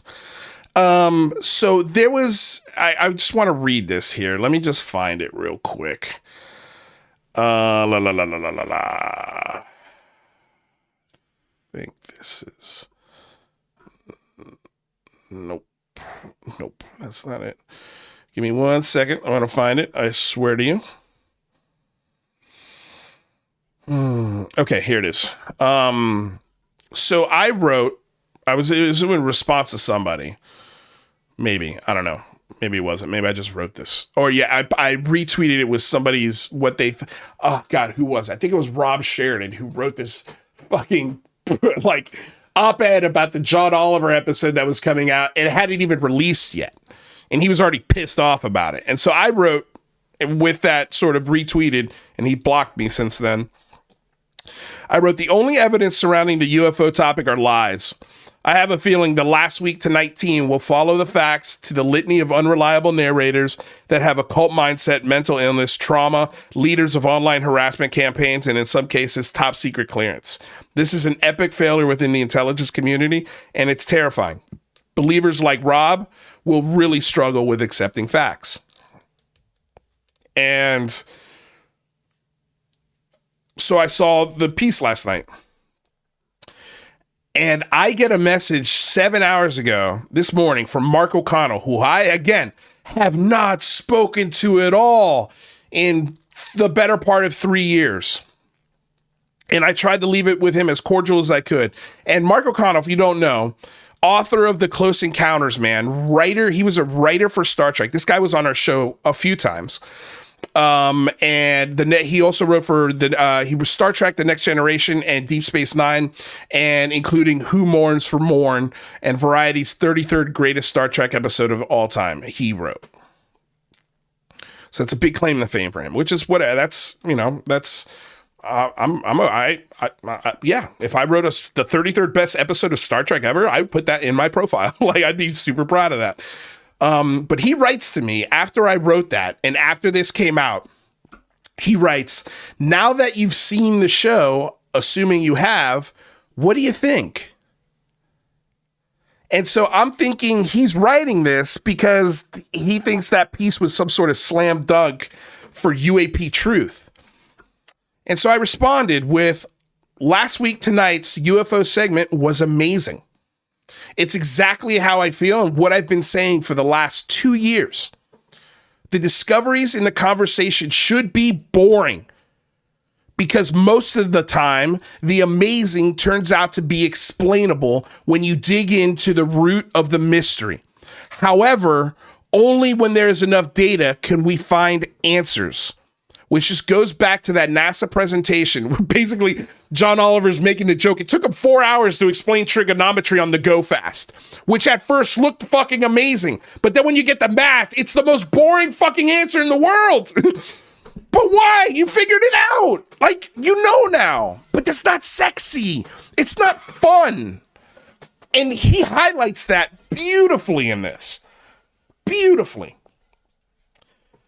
I go on to say the distrust of the Department of Defense is well earned. It will take years of transparency from the Department of Defense Aero's office to undo the 80 years of gaslighting they've committed. Because now 80 years of smokescreens and obfuscation have manifested themselves into a genuine national security problem with drone incursions that lawmakers and intelligence community agents think are, quote, non-human intelligence visiting Earth. I would love to see a part 2 that includes a deep dive into Luis Elizondo, Christopher Mellon, and the To the Stars Academy techno scam and the manipulation, lies, and harassment they've unleashed on a curious civilians who were convinced these people were well-intentioned. And I tagged all of these people in this, including John Oliver and the Last Week Tonight team. I hope they see this, but I doubt they will. Hopefully they do a part 2, because I think if that research team digs into OSAP, ATIP, Elizondo, Mellon, and TTSA, they're going to find a lot of things that at the surface look amazing, but by the end, when you do the trigonometry and the math, you find out it's not as amazing as it looks on the surface. And I think that's the one thing that his piece missed in some of this. He, in a lot of ways, John Oliver, I think in a lot of ways are seeing this. They like, all they've got is 20 minutes to give you the history of UFOs, both from the United States government DOD perspective and from the civilian perspective, and why there is constant fucking butting of the heads there. Because in a lot of cases, civilians, military personnel have been gaslit and fucking treated like shit for just simply saying what they saw. And the reason why the Department of Defense was doing that was to get people to point in the sky and say, oh my God, alien, instead of, oh my God, new United States Navy Air Force plane or Navy plane. And they literally made that joke in the fucking piece. Again, I've been saying this shit for 2 fucking years now.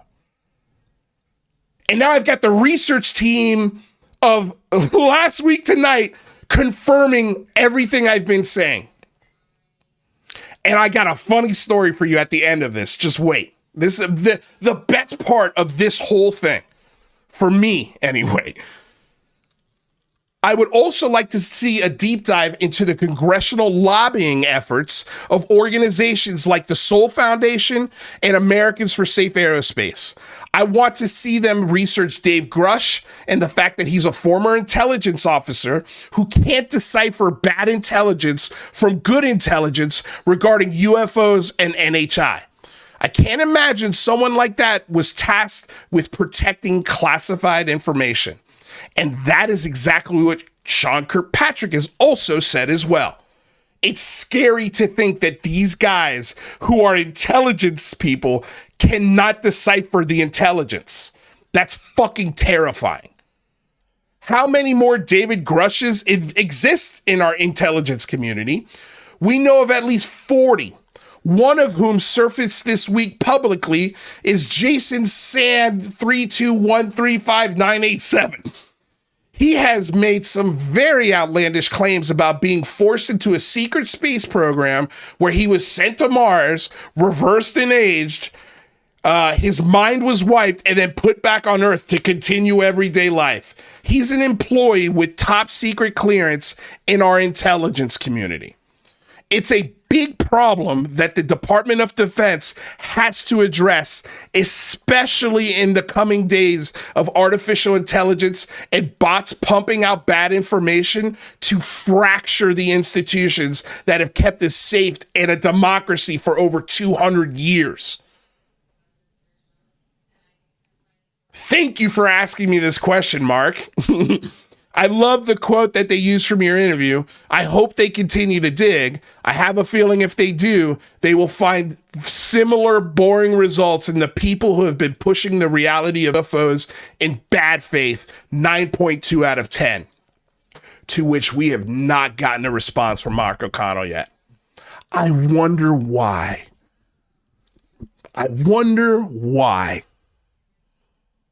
We freezing frames again? What is happening? I think we'll be okay. We're not, it's not too bad. I'm looking at, we're dropping about 7.2 frames. So we're okay. We should be okay. Apologies. Thank you for being patient on that. So looks like we're okay. So yeah, we have not heard anything from Mark O'Connell. Now, the best part about this whole thing is my mom called me. She was having physical therapy on one of her shoulders. And while she was doing it, the TV was on, and Last Week Tonight came up, and she just was kind of forced to watch it. And the UFO segment came up, and she called me immediately after she was done watching it and came out of her physical therapy. And she's like, hey, did you see John Oliver on this Last Week Tonight show? And I was like, yep, I sure did, Mom. What did you think of it? I loved it. Man, that guy can really do some good research. I was like, interesting. Why do you say that? And she's like, well, everything that he was saying, I was like, oh my God, Lewis said that. Oh my God, Lewis said that. Oh my God, Lewis said that. And I said, Mom, you get it now. You understand what I was saying 2 years ago? And you understand now why I'm so passionate about this stuff? Because the people who fed me this shit, and what this thing doesn't cover is the manipulation and the lies that these government employees have been telling citizens like me. They took advantage of me. They lied to me. They manipulated me. They blackmailed me. You get it now, Mom? She's like, I totally understand. She's like, I get it. I understand. Because look, man, like, explaining what happened to me, to my family, is so difficult, because it's difficult to express 3 years into a conversation that is trackable, and that makes sense because there's so many aspects to this, man. There's the Twitter aspect, there's the personal messages aspect, there's the personal beefs between people, there's the different theories, there's so many things, so many little nuances, the places where you see red flags, and somebody who's not in this hobby, in this world, it just sounds like you're crazy. But when she saw that, and she starts to really understand what I'm going through, she's like, yeah, okay, I raised that kid the right way. And that made me feel fucking amazing. In 20 minutes, John Oliver was able to express everything I've been saying and the frustrations with this topic and the gaslighting like that people have experienced with the Department of Defense. You know, when they explain about Mogul and how that Mogul balloon was longer than the Eiffel Tower and had the same classification as the atom bomb. And when that crashes in a ranch, yeah, like, makes sense how people can confuse it. And then when the department 50 years later, the Department of Defense comes out and says, okay, here's what it was. People are like, bullshit. If that's what it was, why did it take you assholes 50 years to release it? And they're valid in that anger. But then that anger turns into distrust and a disbelief in our institutions because they've been burned so many fucking times, not on just UFOs, but on a lot of aspects. JFK, just Martin Luther King, like there's so many things that the United States government, MK Ultra, has just been fucking dirty. And the distrust is earned. But I genuinely believe this Aero office is a genuine attempt to clear this mess, to fix the last 80 years of obfuscation, gaslighting, and smoke and mirrors, because they were doing it in the name of national security. Because in 1948 or 1947, there was no fucking internet. There was no way to fact check things. It was 3 stations on the radio or maybe like 10 to 15 stations on the radio. I don't even think that. Maybe 1 station, depending on where you lived. Roswell, there's just 1 radio station there.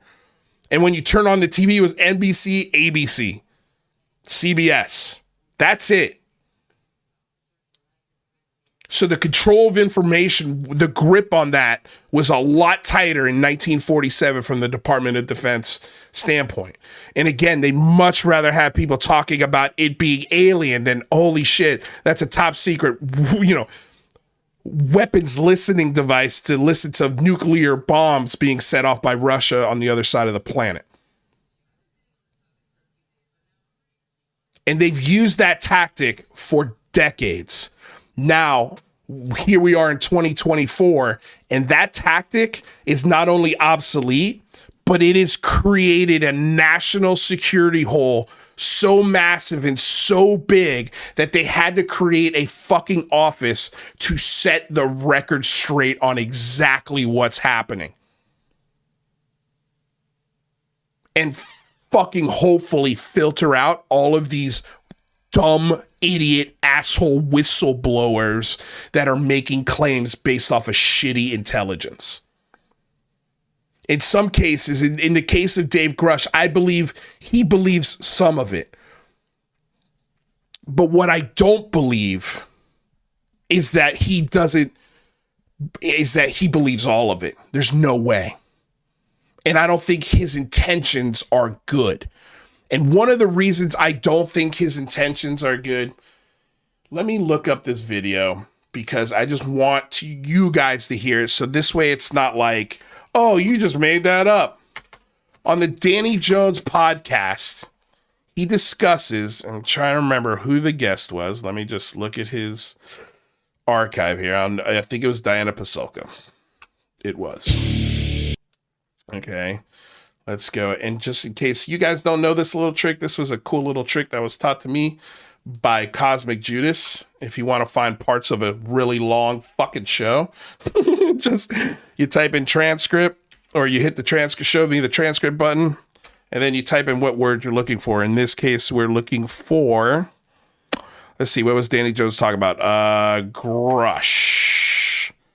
You know what? Let's do penthouse, because that's a little more, that should really, really? That didn't come up? Let me see, New York City.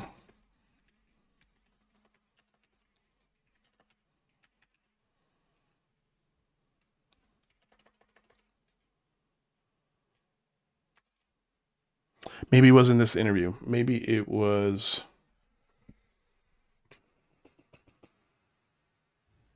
Let me take a look at the other interviews this guy has. Let's see here, videos. Well, maybe it was this guy. Was it this guy? Actually, yeah, I think it was this capacity for people. I think it was this guy. Let's see here. Yeah, because this guy was like talking shit about Dave Grush. I think it was this guy. Let me see here.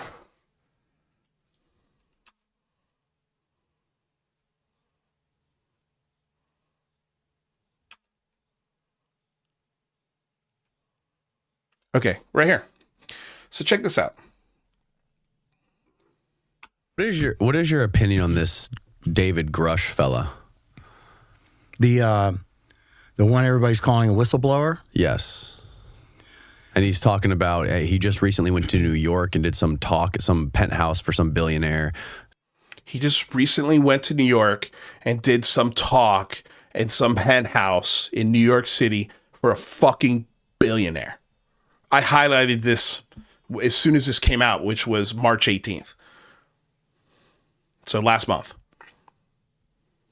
I highlighted this a month ago, this statement right here from Danny Jones. So Danny Jones is getting information that other people aren't. Obviously, right? He's connected to these guys. He's had interviews with these guys or getting interviews with these guys. That to me tells me everything I fucking need to know about Dave Grush. If you've got the fucking money, he'll tell you whatever the fuck you want to hear. Yeah, I'll meet you at your New York City penthouse. You're going to fly me out there, pay for my hotel. And by the way, I will charge you, I don't know, $30,000. I bet you a billionaire is going to have an issue paying that. They don't give a fuck about you. Dave Grush does not fucking care about you. He doesn't give a fuck about truth. All he gives a shit about is telling the truth to the right people. That's why he won't talk to the Washington Post. That's why he won't talk to the New York Times. That's why he only talks to Yes Theory and The Debrief. Because he's full of fucking shit. I have no problem saying I think David Grush is a fucking liar. And I don't care how that fucking triggers you, you maniac UFO cult dickheads. I hope you're fucking spinning in your fucking little room right now going, no, he can't say that. I just fucking did. I think David Grush is fucking lying. Because there's no reason why billionaires can listen to everything he has to say, but he can't tell us.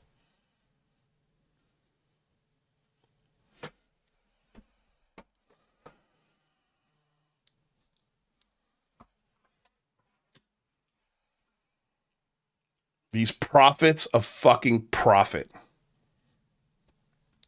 I will continue to call these assholes that, because that's what they are. They are prophets of profit. All they care about is show me the money, baby. Let me do a movie. You know how many fucking Twitter followers Jason Sands had before he did that fucking conversation? He had less than 50 on Saturday night. Saturday night. He's got 3,600 people following him now. 3,600. And so now he's got a platform where he can spread lies and bullshit.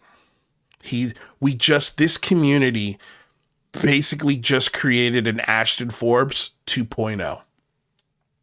And don't be shocked when this asshole starts his own podcast. But first, he's going to use this platform. He's going to wait for the movie to come out.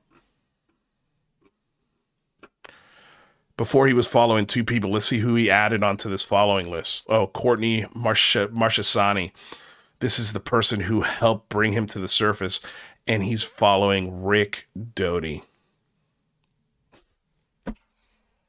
Fucking, there you go. Another one. Another one.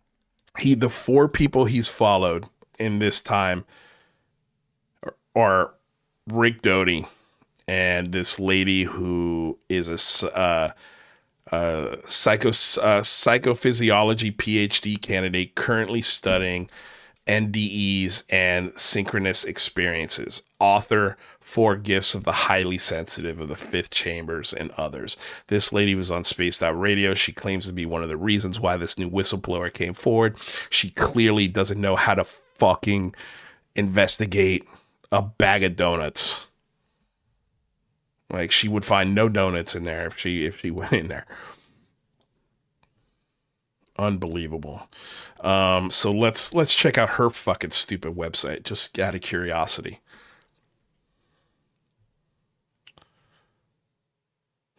And I'm giving you guys a little bit extra show here because of the 4 failed starts, so I hope you appreciate it. Shane says, it's taken me a year to get 2,900. A year, this dude, 2,900 followers. A year. This dude says he went to space in the program, and boom, shot right past me. I need to sell lies, what I learned.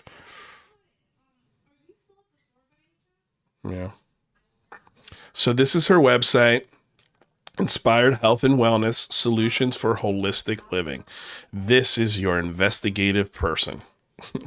Courtney Marchesani is the author of 4 Gifts of the Highly Sensitive and developer of the Highly Sensitive Gifts Test, named as the 2017 Hay House Writers Workshop Award winner.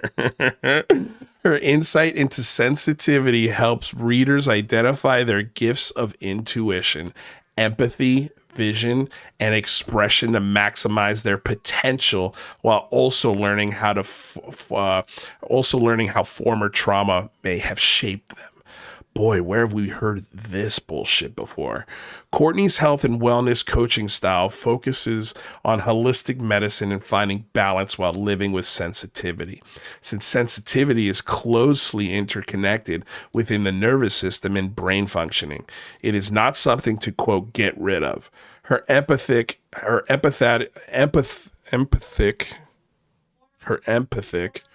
style emphasis non-judgment and acceptance, learning how sensitivity's silence effects can impact mental, emotional, spiritual health and wellness. More about me. Let's see how much her holistic health coaching costs. And boy, I bet she got a fucking little bump of people to come sign up for this bullshit. Let's see here. Are any of these things clickable? Book a coaching consultation. Yeah, no, this is opening up my email. I don't want to do that. Let's see. Do you have, about offerings, coaching. Let's see. Come on. Give us some prices on your bullshit, please. Yeah, she probably doesn't put the prices here because they're probably fucking ridiculous. Let's see how much her books cost. I'm sure there's got to be prices here on this bullshit. All right, so purchase on Amazon, $17.60, normally $20. So $20 books. And yeah, she's got 4 fucking books. 1, 2, 3, 4 books. So she's selling 4 books. Okay, so I'm sure she's got a couple bump sales in her books, and she's the person who helped bring forward Whistleblowers. What is do there any facts? Let's see here. Frequently asked questions. Okay, will my insurance cover the cost and health? While many health coverages do not cover health coaching services, several large providers are starting to. However, it depends on your health care coverage and benefits. Health care insurances that do cover health coaching are Humana, Blue Cross, Aetna, Cigna, and Vera Whole Health Care. Yeah, I'm dying to know how much she charges for this shit. Healing offerings, mindful entrepreneur course. I mean, is there prices on any of this shit? I have a feeling these prices are gonna be just stupid, man. If I had to take a guess, man, the fact that she's not putting the prices on here is terrifying. Like, you know, $300-$400 a session, $500 a session. Look at this. Look at this shit. Unbelievable. She wants your name, email, how often you check your email, birthplace, date of birth, age, relationship status. Yeah, I feel like she's whatever. She's playing psychologist here.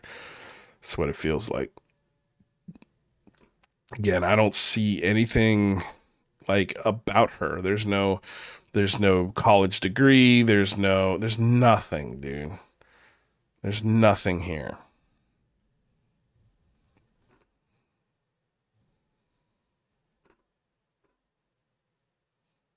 Gary Swanson. Oh my God. I've never met anyone like her. She's a real force of nature. I call Courtney Rolling Thunder because she comes up to the plate entirely every time with strength and generosity of spirit. Greg O'Brien, thank you for the $6.66 donation. If it wasn't for the USG, I would still believe in green men. Thanks, USG. Oh, man. Yeah. And that quote is from Gary Swanson, actor, teacher, and lifetime member of the Actors Studio. Wow. She's in Anchorage, Alaska. Holy fuck, man. This just screams scam. To me, it screams scam. Parapsychology bullshit. Like, just stupid. Anyway, if anybody has any clue or wants to find out how much she charges for the classes, that'd be great. But anyway, this is your thanks to her, we now have the worst whistleblower that we've ever seen. And we basically have a new Ashton Forbes 2.0. So thank you, Courtney Marchesani.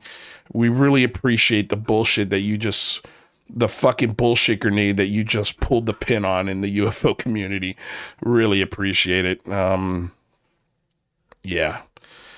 Anyway, you guys, I think I'm done. Let me just check my bookmarks, but I'm pretty sure we're done for the day. Yep. I think we covered pretty much everything. Well, we'll talk about this one last thing. I mean, this is not crazy important, but okay. So this is the melon. I don't know why Jay Anderson like this particular part. The Mellon bloodline has been washed. So this is John Warner IV, historical researcher, author, son of Secretary, U.S. Navy John Warner III, who's a senator, and cousin to Christopher Mellon. I have a friend, and she's hooked up with this Dragon Society of Scotland, and they have this funky website. It just looks silly, and she's like, "Don't let the website fool you. These are serious people." And they did my father's, so I know I'm related to James II and Robert the Bruce, the Stuart bloodline. But the Mellon bloodline, they said, it's been washed. You can't find any information on it. You can, but it's 23andMe shit. You know what I'm saying? I don't know. I don't get what you're saying. I don't understand what that means. But if I had to take a guess, it means that Christopher Mellon is not the rich guy that everybody thinks he is. So take that for however you want, but that's the way I take it. Anyway, you guys, that was the show. Thank you to my my mod, Art and Paranormal. Thank you guys so much for dealing with all of the drop streams that we had. I'll find out here soon exactly what caused that issue. We'll find out for sure, but yeah, I have a feeling I know what it was, and yeah, it's going to be a headache. Let's just put it that way. Yeah, it's just going to be a fucking headache. Anyway, guys, please don't forget. Actually, I shouldn't forget to start our music. That's what I shouldn't forget. You guys, thank you so damn much. Please don't forget to smack that like, share, subscribe button and ring the bell. That way you are notified anytime we go live multiple times, which happens, I guess, nowadays. I don't know. So ring the bell. That way you're notified. Check out our UCR Rewinds. Like I said, we released the Goof On episode this week. And yeah. Thank you all so much out there who were part of the show today and stayed patient and followed the streams when they crashed. To UFO Shane and to Skinny Bob and to 775 YBA, Mr. Eon, Sandy Cap, B. Baker, Archangel Reese, Jason Brown, Rotary Motion, everyone who was here. Wild Fools, I heard you were not being the best person in this chat, but thanks for being here. Thor Panku, Outer Space Dollface, Skinny Bob. Yeah, everyone here who hated me, that's fine. Greg O'Brien, thank you for the donation. Thank you for being here. Yeah, all right, guys. Thank you once again. Thank you, always. If you want to support the show with the almighty dollar, you can do that. We've got a Patreon link in the description below. Yeah. If you like shows like this, if you like information like this, that's the best way you can support. And if you can't do it that way, totally fine. There's no paywalls here. Like, share, subscribe. Those are really great ways to help the show as well. With all of that said, you guys, thank you again for embarking on this journey of discovery together. Stay curious, stay skeptical, and thank you for subscribing to Lou Reviews. Until next time, you guys are raising the bar with every show that we do. Thank you. Have a great rest of your week. We'll see you on Wednesday for our space. Not sure exactly what we'll be covering, but I'm sure it'll be a mosh pit. Anyway, guys, have a great week. Love you all. Peace out.